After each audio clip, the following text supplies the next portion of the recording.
नमस्कार। आज की कक्षा में आप सभी का स्वागत है। आज के इस व्याख्यान में हम एमए उत्तरार्ध के चतुर्थ प्रश्न पत्र विशिष्ट साहित्यकार में प्रेमचंद जी के निबंध संग्रह कुछ विचार पर अध्ययन करेंगे। इस निबंध संग्रह में कहानी कला क्या है, इस विषय में प्रेमचंद जी के विचारों का अध्ययन करेंगे। प्रेमचंद जी कथा सम्राट माने गए हैं।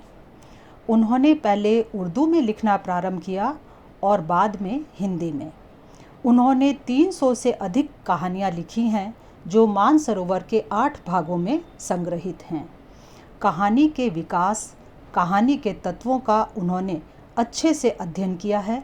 इसके अतिरिक्त स्वयं महान कहानीकार होने के कारण कहानी के बारे में उनके निजी अनुभव भी रहे हैं। कुछ विचार नामक निबंध संग्रह में प्रेमचंद जी के कहानी कला से संबंधित 3 निबंध संकलित हैं। पहले निबंध में उन्होंने कहानी का विकास बतलाते हुए कहानी और उपन्यास में अंतर बतलाया है तथा कहानी के उद्देश्य को भी यहाँ स्पष्ट किया है। कहानी लिखने और कहने की प्रथा हमारे देश में प्राचीन काल से चली आ रही है। प्राचीन काल के ऋषि कहानी के उदाहरणों से ज्ञान और तत्व की बातों को बहुत सरलता से समझा देते थे। उनका उद्देश्य मनोरंजन करने तक ही सीमित नहीं था।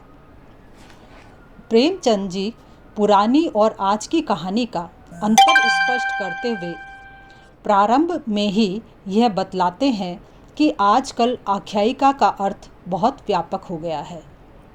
उसमें प्रेम की कहानियाँ, जासूसी किस्से, भ्रमण वृतांत, अद्भुत घटनाएं, विज्ञान की बातें और यहाँ तक कि मित्रों की गपशप भी शामिल कर दी जाती है। एक अंग्रेजी समालोचक के मतानुसार तो कोई रचना जो 15 मिनटों में पढ़ी जा सके गल्प कही जा सकती है, और तो और उसका यथार्थ उद्देश्य इतना अनिश्चित हो गया है कि उसमें किसी प्रकार का उपदेश होना दूषित समझा जाने लगा है। वह कहानी सबसे बेकार समझी जाती है जिसमें उपदेश की छाया भी पड़ जाए। प्रेमचंद मानते हैं कि विश्व भर में प्राचीन काल से ही गल्प, आख्यायिका तथा छोटी कहानी लिखने की परंपरा थी। धर्म ग्रंथों में मनुष्य को नैतिक शिक्षा देने के लिए छोटी छोटी कहानियों का सहारा लिया गया है।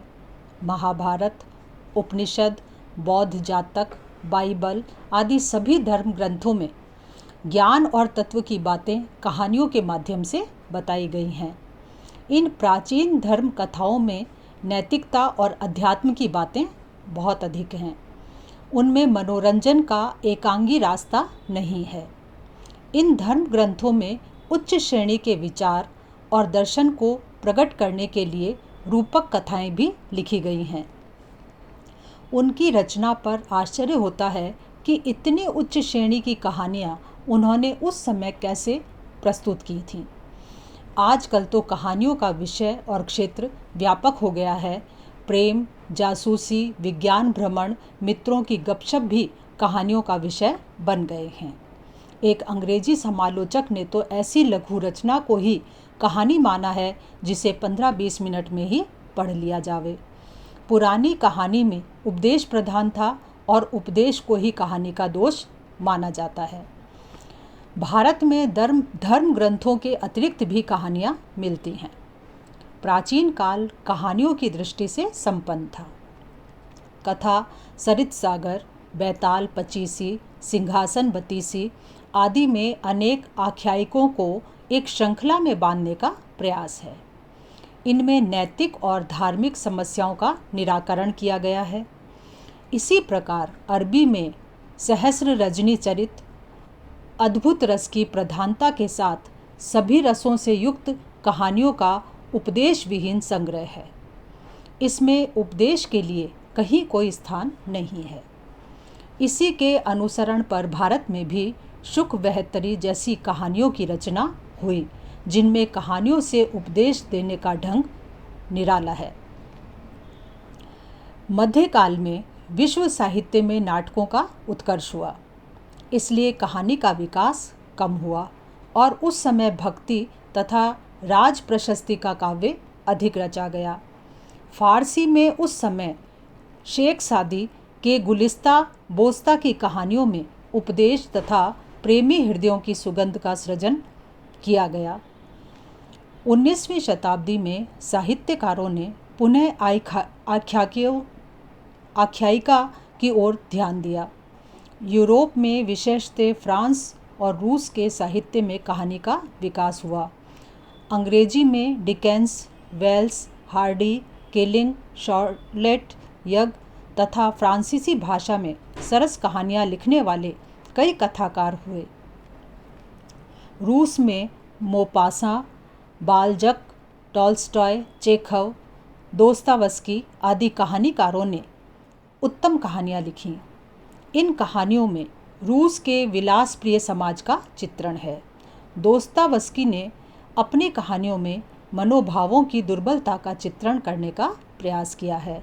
भारत में बंकिम चंद्र और रविन्द्रनाथ टैगोर ने उच्च श्रेणी की कहानियाँ लिखी हैं।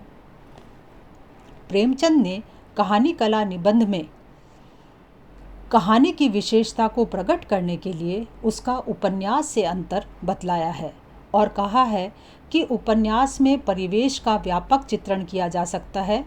किसी महफिल के वर्णन में 10-20 पृष्ठ रंगे जा सकते हैं, किंतु कहानी में इसके लिए कोई गुंजाइश नहीं होती।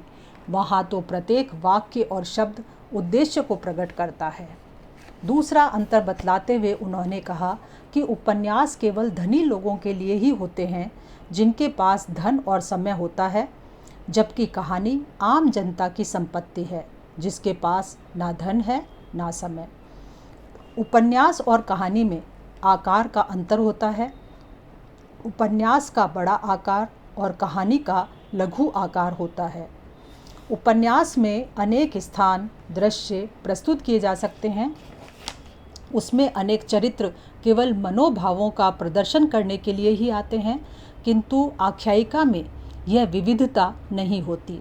उसमें केवल एक ही घटना या चरित्र का उल्लेख होता है। उपन्यास में घटनाओं, पात्रों और चरित्रों का समूह होता है, जबकि कहानी में केवल एक घटना होती है। कहानी की भाषा भी उपन्यास की अपेक्षा सरल होती है। कहानी ध्रुपद की तान की तरह सरस, सरल और संक्षिप्तता में अपना उत्कर्ष दिखाती है, जबकि उपन्यास रात भर गाई जाने वाली रागिनी की तरह विस्तार में प्रभाव उत्पन्न करता है। प्रेमचंद कहानी का प्रारंभ कैसे करना चाहिए, इस कलात्मकता पर विचार करते हुए कहते हैं कि कहानी का प्रारंभ किसी अपरिचित व्यक्ति का परिचय देकर भी किया जा सकता है, किंतु अब कहानी का प्रारंभ करने के लिए कई तरीके अपनाए जा रहे हैं। जैसे दो मित्रों की बात से, पुलिस कोर्ट से। यह अंग्रेजी कहानी की नकल मात्र है। इससे कहानी अकारण कठिन बन जाती है। डायरी, पत्र, टिप्पणी द्वारा भी कहानी का प्रारंभ किया जा सकता है, किंतु उससे कहानी की सरलता में बाधा पड़ती है। प्रेमचंद कहानी के अंत में के विषय में विभिन्न मतों के साथ अपना दृष्टिकोण भी बताते हैं। वे कहते हैं कि यूरोप के समालोचक कहानी के लिए किसी अंत की आवश्यकता को महसूस नहीं करते, क्योंकि वे लोग कहानियाँ केवल मनोरंजन के लिए ही पढ़ते हैं। प्रेमचंद एक उदाहरण देते हैं कि एक महिला अपनी माँ के साथ लंदन के किसी होटल में मिलती है।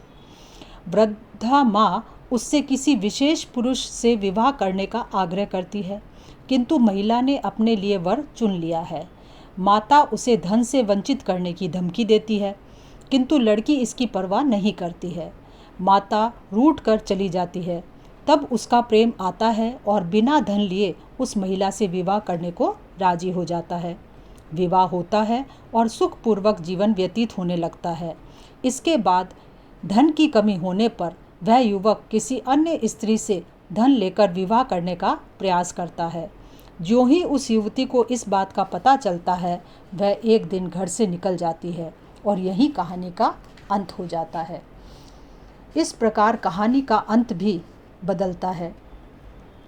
प्रेमचंद का दृष्टिकोण कथा साहित्य में आदर्शोन्मुख यथार्थवाद का निर्वाह करने का रहा है। इस निबंध में भी वे कहानी में यथार्थ का चित्रण करते हुए आदर्श तक पहुंचने की बात करते हैं। वे मानते हैं कि यथार्थवाद का विचार है कि संसार में बुराई भलाई का परिणाम बुरा या भला नहीं होता है।